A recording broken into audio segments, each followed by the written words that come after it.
নমস্কার বন্ধুরা, বিনীত শর্টসে আরও একটা নতুন রান্নার ভিডিওতে তোমাদের ওয়েলকাম। তো আজকে কি রান্না সেটা তোমাদের দেখাবো। তো আজকে খুব ইউনিক একটা রেসিপি রান্না হচ্ছে, ঠিক আছে? তো তোমরা এরকম রান্না আগে দেখেছো কিনা বা খেয়েছো কিনা অবশ্যই কমেন্ট করতে কিন্তু ভুলবে না। ভিডিও দেখছো কমেন্ট করছো না কেন, এটা আবার কেমন কথা? তো চলো।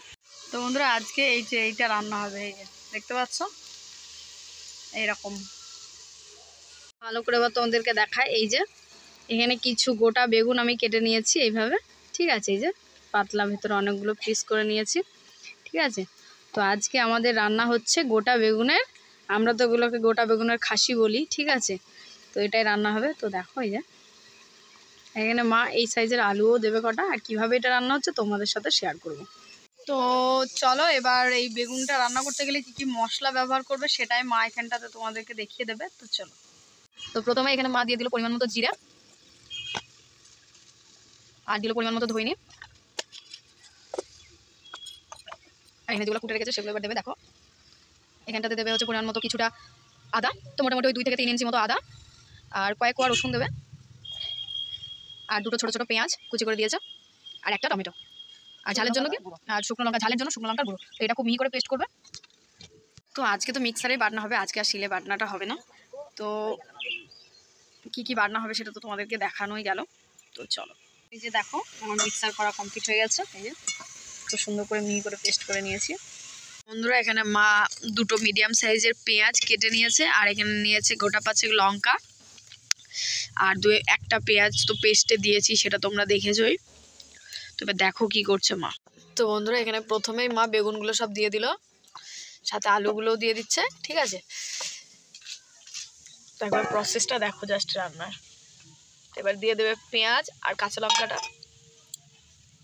এবার দিচ্ছে মশলাটা,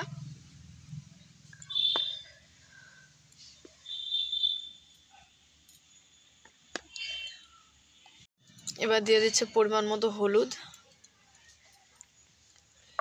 পরিমাণ মতো লবণ,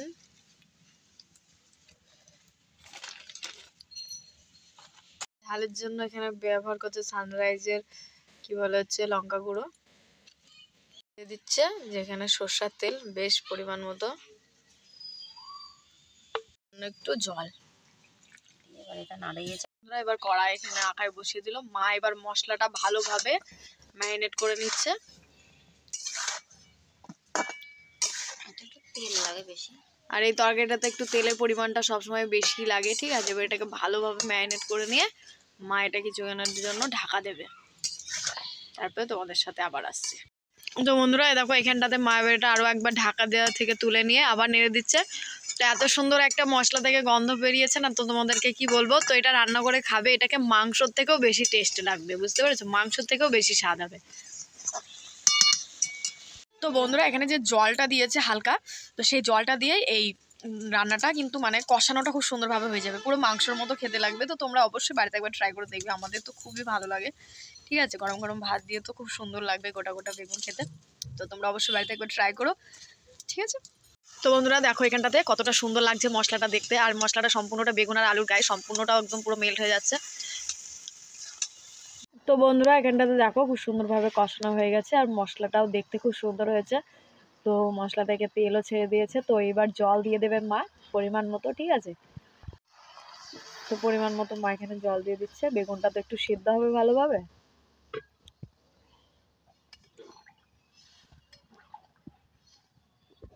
তো বন্ধুরা দেখো কত সুন্দরভাবে বেগুনের তরকারিটা ফুটছে। তো বন্ধুরা এবার দেখো রান্নাটা প্রায় শেষের কাছে। তা বেগুনটা এখানে কতটা সুন্দরভাবে নরম হয়েছে একবার দেখো তোমরা। মা এখানে দেখাচ্ছে, যে দেখো কতটা সুন্দরভাবে এই যে বেগুনটা একদম পুরো গলে গেছে। এখানে শেষে নামানোর আগে মা ব্যবহার করছে মিট মশলা সানরাইজের, ঠিক আছে? দেখো কালারটা কতটা সুন্দর এসেছে, ঠিক আছে? এখানে কোনো কালারের কোনো কিছু দেওয়া হয়নি, তোমরা দেখতেই পেয়েছো। কিন্তু এখানটাতে মা যে লঙ্কার গুঁড়োটা ব্যবহার করেছে ওটাতে খুব সুন্দর কালার হয়েছে। কাশ্মীরি রেড চিলি পাউডার এখানে মা দেয়নি। কমপ্লিট গোটা গোটা বেগুনের খাসি, কতটা সুন্দর লাগছে একবার দেখো।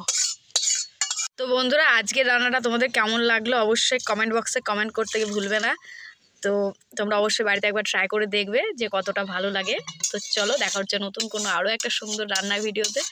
ততক্ষণ দেখতে থাকো আর পাশে থাকো।